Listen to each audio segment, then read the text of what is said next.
Hello, what's up mga sangkay? Usap-usapan po ngayon sa social media o sa internet at sa mga balitaan ang isa pong katakot-takot umanong proyekto ng Amerika na posibleng tumapos sa ating planeta. Delikado daw po ito.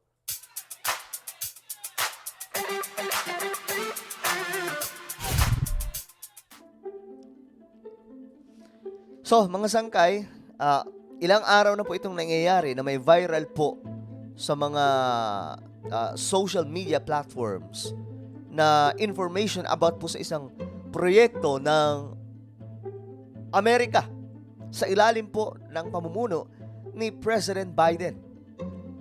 At ito raw po ay sinasabi, mga sangkay, na posibleng tumapos po ito sa ating planeta just in case na talagang ituloy ang proyekto na ito. Pero, ang problema, mukhang approved na po ito mga sangkay. So, ayan po. Sa TikTok, viral po itong video. Panoorin po natin. Biden just approved one of the largest and most controversial projects in modern U.S. history. The Willow Oil Project will allow drilling in some of the last pristine areas of the U.S. So, ang tawag po dyan, Willow Oil Project. It's been called a carbon bomb because its emissions will be like adding 2 million gas-powered cars to roads each Grabe. year. Apart from putting wildlife at severe risk, many indigenous and environmental groups have strongly opposed it. But pressure from the project's developer and senators from across party lines who promised jobs were too strong to resist. Ayun lang, mga sangkay. Mukhang ano na to? Mukhang approved na at hindi po sila magpapatinag dito. Biden once vowed to slow down oil and gas investments. But this will lock oil into the U.S. economy for decades. Over 1 million people signed a petition after a viral TikTok campaign to stop the project, but it didn't help. Okay. Gets ko na mga sangkay.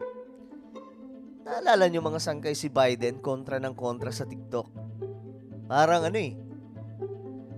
Parang isa po ito sa dahilan kung bakit pinag-iinitan ngayon ng Biden administration itong TikTok. Kasi dito pala nagsimula yung campaign at dito po nagsimula ang maraming panawagan o petition para po sa Willow Oil Project na sinasabing delikadong-delikado.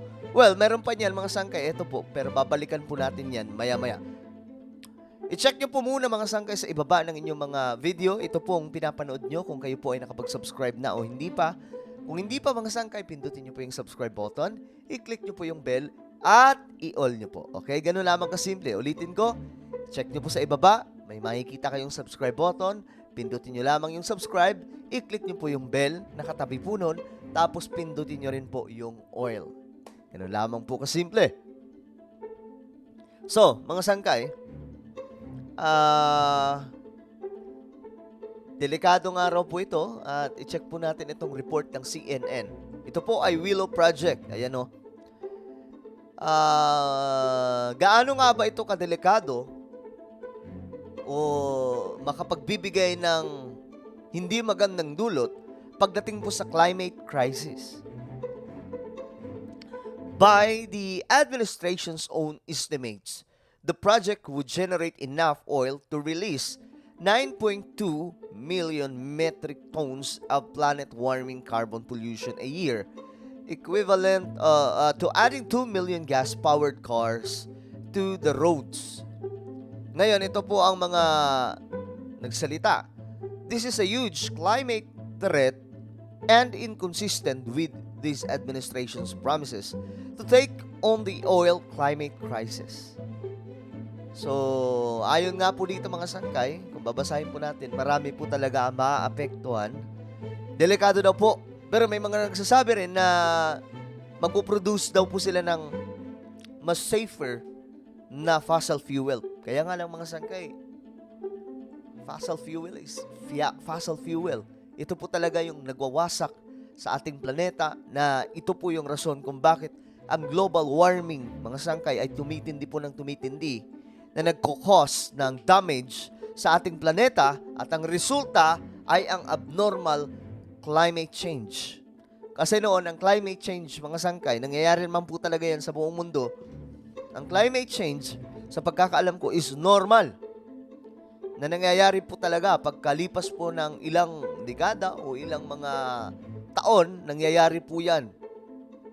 Kaya nga lang, itong climate change na pinag-uusapan natin ngayon is abnormal because of global warming. Yun yung rason, mga sangkay, na delikado umano ito. Itong sinasabi. Kaya pala. So, ito pa po ang isa sa video sa TikTok. Stop Willow. The Willow Oil Project is an $8 billion proposed oil and gas project in Alaska. It would open up around 629 million barrels of oil and produce 287 million metric tons of CO2 over 30 years. If the plan goes through, it's game over. It will cause the Earth irreversible damage. Okay. Ecosystems gone. Global warming, unstoppable. Oh my gosh.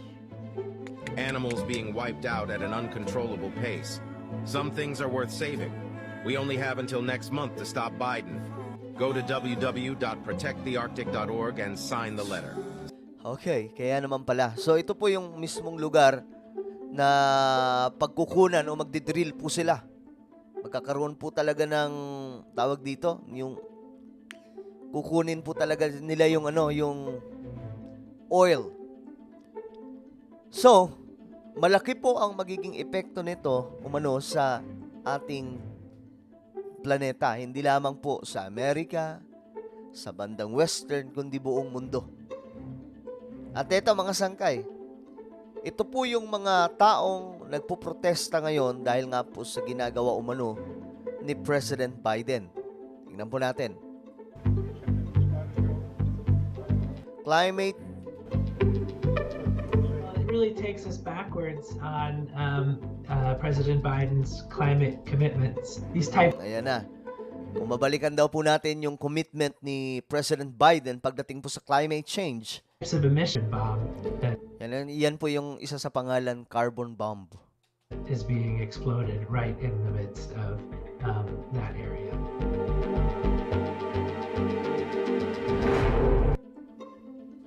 Okay. Alam niyo mga sangkay, ang na-realize ko lang, mga sangkay, na napanood ko na po itong video, is ang tao talaga ngayon, talagang desperado na po kung saan kukuha ng source or resources, lalong-lalo na po yung Amerika. Kaya alam naman po natin na ang Amerika ay talagang bagsak na. Wala po silang choice. Halos wala na po silang choice, mga sangkay, kundi ituloy ang project na ito. Yung economy po nila, bagsak na. Iniwan na po sila ng, hindi naman po totally iniwan sila ng lubos ng Saudi Arabia. Kaya nga lang, halos tinalikuran na sila. Halos nakipag-partner na po sa China. Desperate move. Ang Amerika po, mga sangkay, ay wala. Pabagsak na po talaga ng pabagsak. At isa po ito sa nakikita nilang pamamaraan to sustain the economy. But the problem is, yung environment natin ang madadali po dito. Yung ating planeta ang madadali po dito. Ang global warming ay lalo pong titindi at ang climate change ay tila baga mas magiging malala. Napupunta po sa pagiging malaking problema ito ng ating planeta. Kaya nga mga sangkay, marami ang nagpipetisyon nito dahil nga po sa sinasabi po talaga nila na delikadong delikado. Ako po ay nag-aalala para sa next generation na tatamaan po ng ganitong klase mga proyekto. Ang project maganda eh. Makakapag-create ng mga trabaho sa Amerika. Bukod dyan, yung supply ng oil, marami. So, hindi na po sila gaano mahihirapan pagdating dyan. But here is the problem. This is the problem. Ang maaapektuhan nito, hindi lamang po Amerika, kundi buong mundo. Ang global warming po ay titindi na mas magkukos ito ng malaking damage sa ating planeta at ang climate change lalo pong bibilis. Ito na nga po yung panawagan ngayon ng mga eksperto, mga scientist.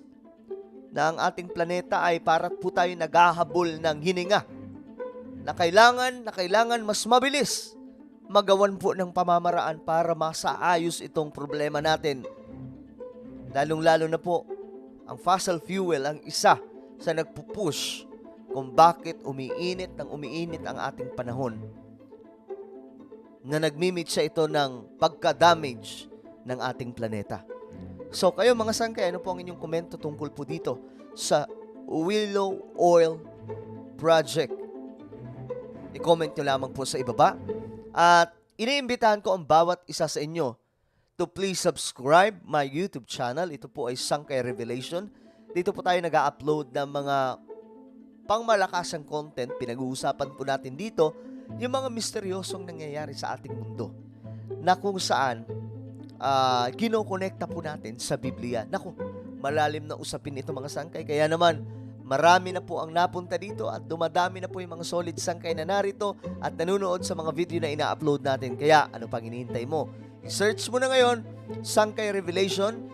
Tapos pag nakita mo na, pindutin nyo lamang po ang subscribe, pindutin ang bell, at i-all nyo po. Ganun kasimple. Ulitin ko, i-search nyo lamang Sangkay Revelation, i-subscribe, i-click ang bell, at i-all nyo po. Ako na po ay magpapaalam hanggang sa muli. This is me, Sangkay Janjan. Palagi niyo pong tatandaan that Jesus loves you. God bless everyone. Again, huwag kakalimutan, Sangkay Revelation, now na.